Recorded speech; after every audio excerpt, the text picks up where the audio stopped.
In hope and prayer, we find ourselves here. In hope and prayer, we're right here. Have you tapped your belly and tried to rub your head recently?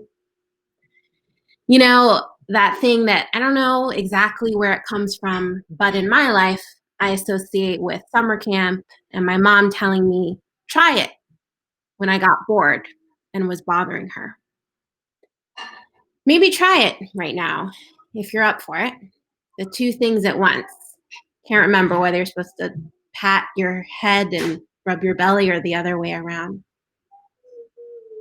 But try it and feel how your brain and your body are trying to focus attention in two places. If for me, it feels sort of incompatible, but also so almost possible. We are being asked by our ancestors, the future generations, our deepest values as Unitarian Universalists who believe in world community with peace, liberty, and justice for all to do two things at once right now. We are being asked to you the vote, to protect and defend democracy as it currently exists in this country with all of our hearts and hands and time and effort.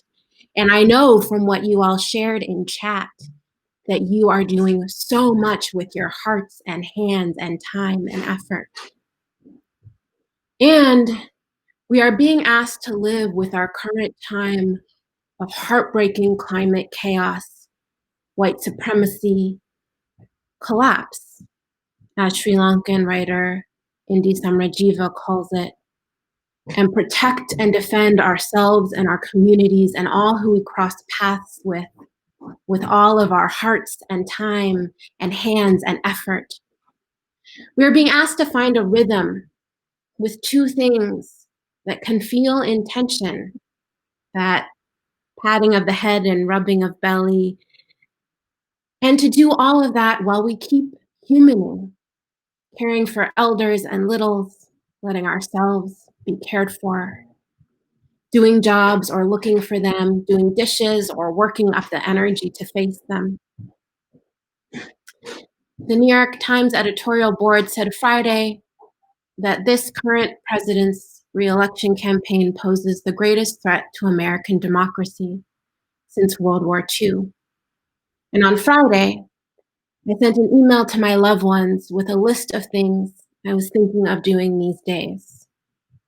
On the list, renew and locate passports if possible, take out some cash, pack that emergency bag with iodine tablets, copies of prescriptions, maybe order some things on the internet, like the respirators and goggles that the stores in Rochester, New York ran out of and my family couldn't get when they have been in the streets protesting for justice for Daniel Prude, who was murdered by police in Rochester, New York. Like we sang, in hope, in prayer, we find ourselves here. In hope and prayer, we're right here. My guess is many of you already have such an emergency bag, because though I really hope that you are not personally being punched in the face, as Samrajiva says in our reading, you all know too much about ash falling from the sky and needing to get out fast. The work we do now is about packing the bags we need for where we find ourselves. So we need a the Vote bag. Yes, the one you can find at uuthevote.org or by texting Pledge Love to 51555 if you're not already engaged. We need that bag of text banking and calls and tender, clear conversations with our friends and family about making a plan to vote, getting each other to the polls, taking the kids for a few hours, navigating mail-in ballots, early voting, pep talks for learning that new technology so we can call voters across the country, that deep breath before signing up to be a poll worker or election observer or to text Uncle so and so again about why voting matters now more than ever. And we need to add to that bag some humility and honesty that this democracy currently is not one. That voter suppression and a system that prevents some people with criminal records and all 11 million undocumented, beloved people in this country, and a whole other chunk of people who are on the path but not yet citizens from voting. A system that right now is enacting a poll tax of time and exposure to pandemic, a democracy built on the genocide of indigenous people, the enslavement of people kidnapped from Africa, and with both of these histories baked into its governance and functioning. We have to put in our bag that this democracy is not what we or our people or our children deserve. And so we need to pack another bag that is about the long haul organizing that Reverend Ranwa Hamami, who leads the Unitarian Universalist Justice Ministry of California, spoke about. The organizing that is about building a world where we all truly get to rest, where we all survive and thrive and are nourished, and a system of governance reflects our values of inclusion and liberation, where the people most impacted by policies about healthcare and housing and mass incarceration and policing and public education are the ones who actually make the decisions about how those systems should function. And we need to add to that bag some real honest talk about how we take care of each other right now, so that when a moment of crisis comes to our corner, our block, our beloved mountains, we have the best shot at taking care of our people and enough to share.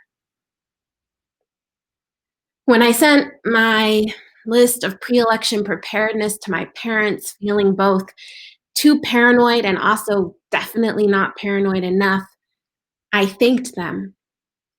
My mom, a rural kid from Western New York, who has kept a tiny wedge of land that her dad once built a house on in our family for the sole purpose of having access to fresh water spring. And my dad, who came to this country as a refugee and survived all manner of collapses, including one civil war, and packed all number of bags for midnight escapes and making it through life in a refugee camp. My mom wrote back, "Lol, we taught you to be prepared, but we're finding ourselves not very prepared at all right now." Amen, amen. Many of us may feel the same way. These days are, as Indy Samrajiva says, quite normal. Just like him, we go to work, we go out, we date, we see people suffering, dying, protesting all around, and we think about dinner, and we too suffer, protest, hold the fragility of life in our hands and hearts, and we still have to figure out dinner. As he says, what you're feeling is exactly how it feels. It's Saturday or it's Sunday, and we're thinking about food while the world is on fire, and this is our normal lives. And so we have to pack all those bags for what will serve us and our people in this normal. We have to rub our tummies and pat our heads, doing everything we can to protect and defend and participate in the current system we have, while holding, as people of faith, as people of spirit and conscience, a vision of a system that serves justice and liberation, doing what we can at the same time for the survival of ourselves and our wider communities. It is harder than rubbing and patting, I think. And gratefully, we also know so many people who have been here before, who have been to this moment in hope and in prayer, probably some of you in this community. So many people all over the world and in the history of this broken, terrible, budding country have fought to transform the shards of an imperfect system into something that can feed, house, heal, educate, create peace. And many of those people have risked so much in that transformation at the same moment that they laid survival plans for their dear ones and unapologetically imagined worlds where we don't start with shards or violent systems, but with vision and with values. From when Ella's song was written and for many months and years from now, we will rise from the wreckage with tears and with courage, fighting for life. And we have come from people who have risen from wreckage. Those of us guests in worship this morning with you today, Sana and Reverend Renwa and I, we have risen from all kinds of wreckages, from partition in South Asia, from civil war in Vietnam, from uprisings and centuries of colonialism, from our parents and our own immigration to this country. We, every single one of us, have people in our spiritual or in our community lineage who in hope and in prayer have in some way been right here. Let's take a moment, if you're willing, to honor those who have been here, who can be sources of wisdom and grounding. So if you have access to the chat, I invite you to share in it the name of someone who has lived through some piece of what we face, who may be bringing you courage and comfort these days. I have brought this morning a photo of my grandmother, of my dad's mother, to be with me.